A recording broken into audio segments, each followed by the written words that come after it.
20% of the world's oil and gas shipments are in a holding pattern at the Strait of Hormuz in the Persian Gulf.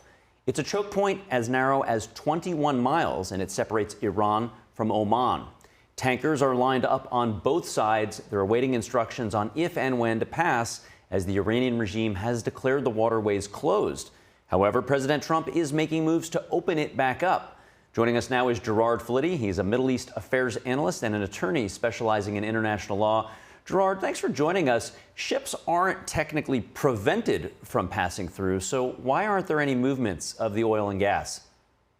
They're not prevented from passing through, but there's a very real danger to those ships and the people on them from Iran attacking them, whether through ground-to-sea missiles or interdiction at sea. Iran has been very reckless in its actions in shooting missiles and rockets and firing drones at a number of regional countries. So there's a very real concern that if they pass through that narrow opening, Iran has threatened that it will take action against those ships. And what has Trump's response been? Trump's response has been twofold. One is to put what's left of the Iranian Navy on the bottom of the Gulf, so to diminish the capacity of the Iranian Navy to wage war against those vessels. But also now he will begin escorting U.S. Warships will begin escorting tankers through the straits in order for them to resume their normal rounds and their transit without fear of interdiction by the Iranians. Now, I understand the shipping industry has certain elements to it that are unique to it, particularly because of the vast amounts of cargo on these ships, as well as the potential for environmental damage should one of them be struck and the liability associated with it. That insurance plays a very key role in this industry, maybe relative to other industries. Can you break that down, in particular, what's the company Lloyd's out of London and their role in all of this? Well, it absolutely is. And Lloyd's is the world's biggest insurer and reinsurer, providing umbrella coverage above the millions of dollars and the hundreds of millions of dollars for a lot of these vessels and their transit. And ultimately, this also does come down to an insurance decision, because insurance companies, including Lloyd's, have said that they will not underwrite coverage for these ships as they transit because of the risk of war, because there are hostilities in the region, which increases the chances that there will be a sinking of a ship that will cause an environmental catastrophe that will cost hundreds of millions of dollars to clean up or damages. So the lack of underwriting by insurance companies is one of the main reasons why these vessels are not sailing through the straits, which is something that President Trump is also working on within the United States to provide insurance coverage or provide waivers so that these ships can move.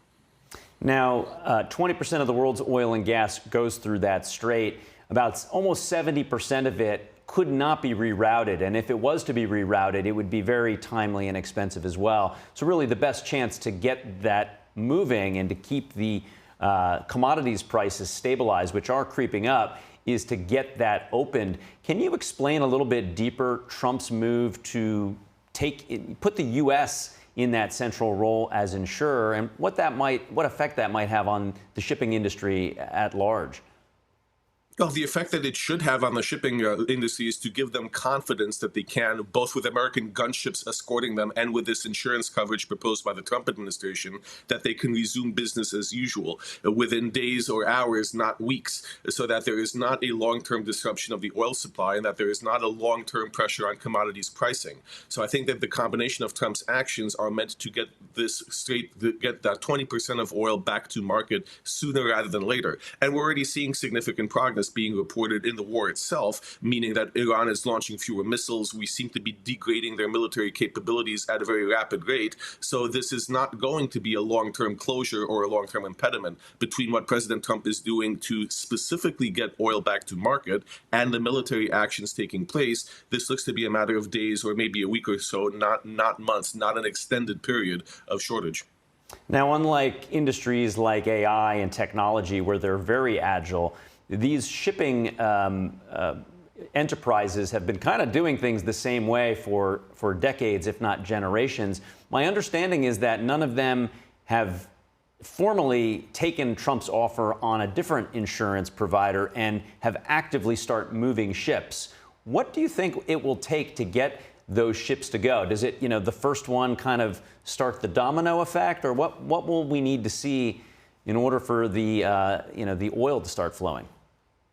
I think it does. I think there's usually, when you have a new and unusual circumstance, a war like this, there is oftentimes you need to wait for the first person to take up an opportunity and show that it's safe and that it's a possibility. But I think it also will come down to economic pressure on these companies from their customers who want to see the oil flowing quicker and who are perhaps appeased by the Trump administration's measures, thinking that they are sufficient. So ultimately, I think that what we will see in the coming days is we will see companies starting to take up the president. I think that these companies will be flag carriers of countries that America has good relations with, and this will encourage other shipping companies to follow suit. Now, Starmer's support for Trump and the action in Iran hasn't been extremely positive or negative, kind of lukewarm somewhere in the middle. This whole industry is run out of London, the reinsurance business for shipping.